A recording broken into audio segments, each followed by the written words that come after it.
ये ईश्वर वैसा नहीं है कि हम उससे प्रार्थना कर सकें कि अपने लिए कुछ स्पेशल मांग सकें और दुश्मनों के लिए कुछ दंड मांग सकें कि त्रिदेव हैं, फिर हम उन देवताओं की खोज में लग जाते हैं। बड़ी भूल हो जाती है। प्रतीक को, सिंबल, काव्यात्मक उपमा को समझना, अस्तित्व में सकारात्मक, नकारात्मक, बीच में एक न्यूट्रल, इन तीन का जोड़ है सब कुछ। कुछ शब्द जो अस्तित्व के लिए प्रयोग किए जाते हैं उनमें छोटे छोटे भावार्थ का अंतर है, थोड़ा सा उसको ख्याल में ले लें। उदाहरण के लिए ईश्वर, प्रभु, परमात्मा, भगवान, मालिक, साहिब, परमपिता, परम माँ, भांति भांति के शब्द प्रयोग में लाते हैं। ब्रह्म और पार ब्रह्म। ईश्वर का अर्थ है अस्तित्व का यह संपूर्ण ऐश्वर्य। वास्तव में ये शब्द व्यक्तिवाची नहीं है, अस्तित्ववाची हैं, समष्टिवाची हैं। किंतु अधिकांश लोग बहुत चाइल्डिश एटीट्यूड के, बचकानी बुद्धि के होते हैं और वो हर चीज को व्यक्ति के रूप में पकड़ते हैं, शक्ति के रूप में अथवा समष्टि के रूप में हम ग्रैस्प नहीं कर पाते क्योंकि उसमें कोई रूप और आकृति नहीं होती। उदाहरण के लिए हम कहें कि जमीन में गुरुत्वाकर्षण है, वो चीजों को नीचे खींचती है। छोटे बच्चे को जो ख्याल आता है जैसे कोई व्यक्ति है गुरुत्वाकर्षण नाम का और वो चीजों को नीचे पटकता है। बच्चे गुरुत्वाकर्षण वर्ड को भी एक रूप और आकृति दे देंगे। अब वहां से एक मुसीबत खड़ी होती है, फिर प्रार्थनाएं शुरू हो जाएंगी कि हे गुरुत्वाकर्षण की देवी, आज मैं शराब पी के घर जा रहा हूं, मुझे पटकना नहीं, दया करना, कृपा करना। हम सोचते हैं कि हम प्रार्थना करके बच सकते हैं नियम से। नियम तो नियम है, नियम से बचने का उपाय नहीं, किंतु हम उसे व्यक्तिवाची बनाकर फिर अपना कोई शॉर्टकट ढूंढेंगे, वहां गलती हो जाती है।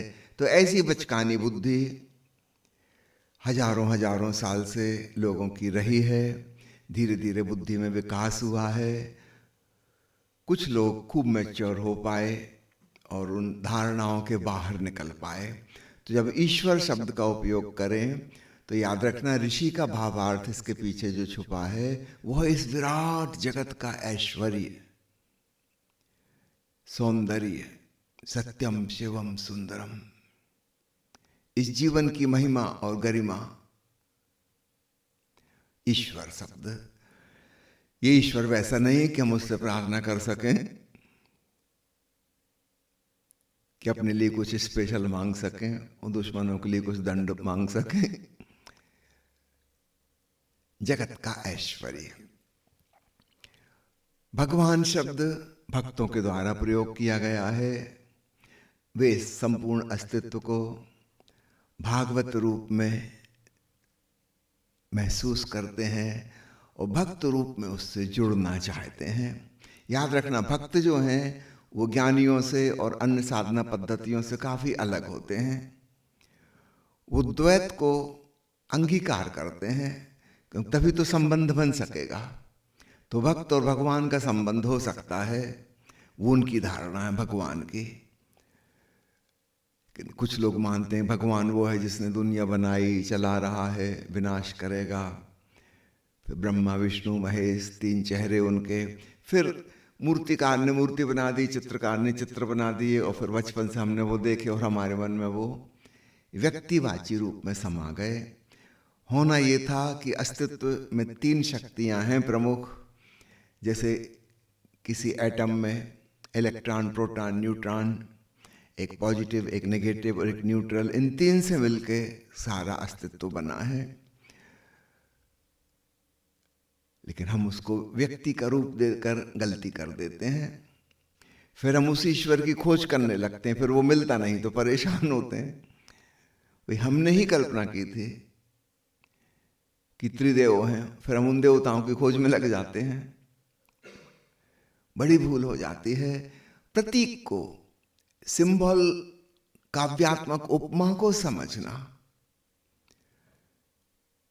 अस्तित्व में सकारात्मक, नकारात्मक और बीच में एक न्यूट्रल, इन तीन का जोड़ है सब कुछ, इन तीन से निर्मित है, इस तरफ इशारा है।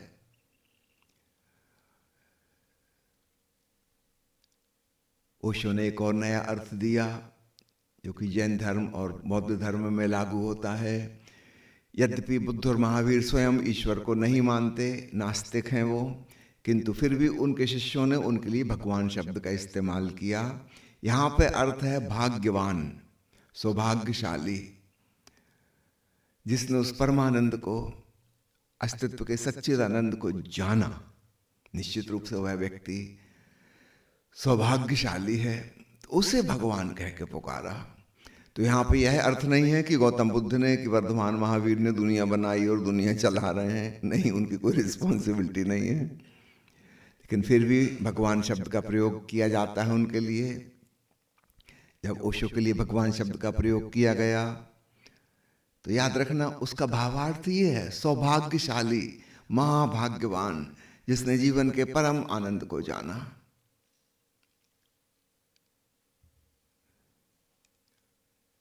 तो भगवान से शिष्य का, भक्त का मेल हो सकता है, जोड़ हो सकता है, आध्यात्मिक यात्रा हो सकती है, इसलिए यह शब्द भी महत्वपूर्ण हो गया।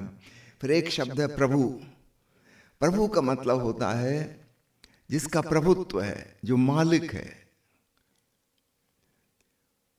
पुनः हम यहाँ पे गलत धारणा बना सकते हैं कि वो मालिक है, हम दास हैं।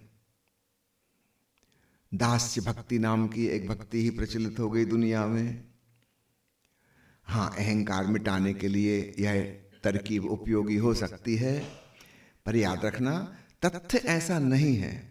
यहाँ कोई मालिक और दास नहीं है, सबके भीतर वह मालिक ही विराजमान है। हाँ, अहंकार को मिटाना है, गलाना है, उसमें यह धारणा काम करेगी कि हम अस्तित्व को प्रभु माने, वह मालिक है, वह साहिब है। तो सब चीजों के उपयोग भी हो सकते हैं और दुरुपयोग भी हो सकते हैं, ना समझो तो। अब कोई कहने लगे कि वो प्रभु है, वो मालिक है, उसकी मर्जी के बिना कुछ नहीं होता, और खुद अकर्मण्य होकर बैठ जाए कि हम क्या कर सकते हैं, अरे हमारे हाथ में क्या है, जो उस मालिक की मर्जी होगी वही होगा। आलस्य को छुपाने का उपाय किया तो दुरुपयोग कर लिया धारणा का। सावधान, अच्छी से अच्छी बात का हम दुरुपयोग कर सकते हैं। एक शब्द है परमात्मा। अक्सर लोगों ने समझा परमात्मा में पहला जो दो अक्षर हैं पर, वो दूसरे की तरफ, द अदर की तरफ इशारा कर रहे हैं। नहीं, गलती हो गई। परमात्मा का अर्थ पर आत्मा नहीं, परम आत्मा। आत्मा यानी सेल्फ, स्वयं का होना। तो स्वयं के होने की जो सर्वोच्च दशा है, चरम उत्कर्ष है, वह है परम आत्मा। तो परमात्मा का अनुभव अपने भीतर जाके होगा। अच्छा इशारा करता है वो कि आत्मा में डुबकी लगानी होगी, स्वयं को जानना होगा, स्वयं को जानकर ही उसका ज्ञान होगा। लेकिन हम अगर परमात्मा को फिर मंदिर में पूजा करने चले गए, तीर्थ स्थानों में भटकने के लिए परमात्मा की खोज में, तो गलती हो गई। परमात्मा का यह अर्थ ही नहीं है। सीधा सीधा अर्थ है परम आत्मा, तुम्हारे होने की शुद्ध अवस्था। तो वो तो अपने भीतर ही खोजनी होगी। मंदिर, मस्जिद, तीर्थ स्थान से, शास्त्रों, ग्रंथों, सिद्धांतों से इसका कोई लेना देना नहीं। तो सभी शब्दों में कुछ महत्वपूर्ण संदेश छिपा है, किंतु हम भूल चूक बस अर्थ का अनर्थ कर लेते हैं, और तब वह छोटा सा शब्द बड़े भटकाने वाला हो जाता है। जो हमें पहुंचाने में मददगार हो सकता था, वही भटकाने वाला साबित हो जाता है। हमारी जरा सी भूल। जिन ऋषियों ने, जिन ज्ञानियों ने शब्द गढ़े हैं, उन्होंने तो बड़े सोच विचार के गढ़े थे कि इनका सदुपयोग हो सकेगा। अंग्रेजी का शब्द ईश्वर के लिए गॉड, GOD। कुछ लोगों का मानना है कि ये ब्रह्मा विष्णु महेश का ही शॉर्ट फॉर्म है। G फॉर जनरेटर, पैदा करने वाला ब्रह्मा, O फॉर ऑपरेटर, संचालक विष्णु, और D फॉर डिस्ट्रॉयर, विध्वंसक शिव तत्व। ऐसा है कि नहीं है इससे कुछ लेना देना नहीं, लेकिन यह बात भी काम की हो सकती है अगर हम उसे एक शक्ति की भांति देखें जो निर्माण करती है, चीजों को चलाती है और फिर विनाश करती है। एक सर्किल, एक वर्तुल घूमता रहता है। चीजें नष्ट होंगी तभी पुनः जन्म सकेंगी। अभी पतझड़ का मौसम है, सारी पत्तियां झड़ रही हैं ताकि फिर वसंत आ सके, फिर बहार आ सके, फिर नई कोपलें फूट सकें, फिर नए फूल खिल सकें। पुराने का मिट जाना भी जरूरी है। यह बड़ी विहंगम दृष्टि है जिसमें मृत्यु को भी जीवन का एक अनिवार्य अंग माना गया है।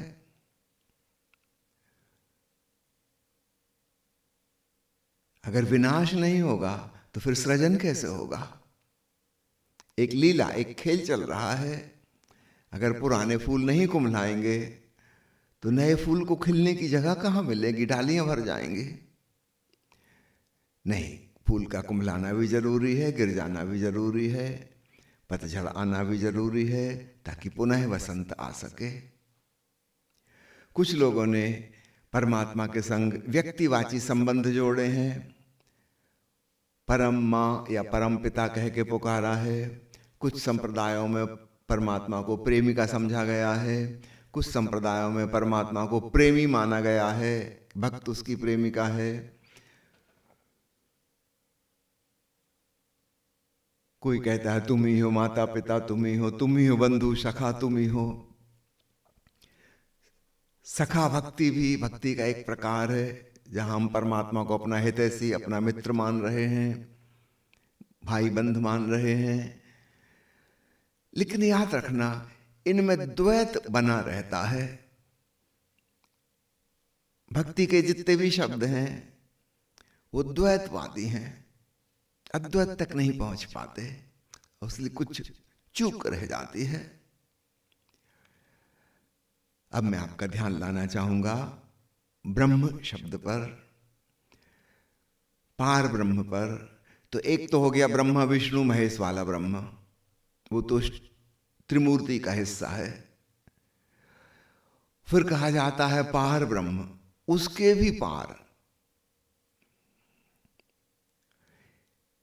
यहां पर तात्पर्य कॉस्मिक कॉन्शसनेस, विराट असीम चैतन्य का है, ओंकारनाथ का है, दिव्य आलोक का है। ब्रह्म शब्द का शाब्दिक अर्थ होता है फैलता हुआ, विस्तीर्ण होता हुआ, जो फैलता ही जा रहा है। आप लोगों को पता होगा, आज से करीब करीब 100 वर्ष पूर्व जब बहुत बड़ी दूरबीन वैज्ञानिकों ने बनाई, तब पता चला कि विश्व जैसा है वैसा ही नहीं है, स्थिर, निरंतर फैल रहा है। एक्सपेंडिंग यूनिवर्स, एक नए तथ्य का ज्ञान हुआ। अभी 100 साल भी नहीं हुए इस बात को। अल्बर्ट आइंस्टीन जैसा प्रतिभाशाली वैज्ञानिक भी इसको हजम नहीं कर पाया, क्योंकि वो उसी समय पिछले 8-10 साल से एक मैथमेटिकल फार्मूला बना रहा था जिससे पता चले कि अस्तित्व जैसा है वैसा ही क्यों है। गुरुत्वाकर्षण सब चीजों को खींच के पास पास क्यों नहीं कर देता? सब एक जगह आ जानी चाहिए, लेकिन ऐसा नहीं है। ऐसा क्यों नहीं है, इसका सिद्धांत और इसके पीछे का गणित आइंस्टीन कोई 10 साल से खोज रहा था कि दुनिया जैसी है वैसी ही क्यों है। और फिर उसके मित्रों ने जब ये बड़ी दूरबीन बनाई, उन्होंने देखने के लिए बुलाया, और जिसको बोलते हैं रेड शिफ्ट लाइट की, जिससे सिद्ध होता है कि हम जिसे देख रहे हैं वो हमसे दूर जा रहा है। और सभी दिशाओं में देखा गया और हर दिशा में पाया गया कि जो भी हमें दूर की गैलेक्सियां दिख रही हैं वे हमसे और दूर जा रही हैं निरंतर, किसी एक दिशा में नहीं, सब दिशाओं में। जैसे किसी गुब्बारे में हवा भरें तो उस रबर के गुब्बारे पे ऊपर जो चिन्ह बने हैं, निशान लगे हैं, वो सभी एक दूसरे से सभी दूर जा रहे होंगे, कोई किसी के पास नहीं आ रहा होगा।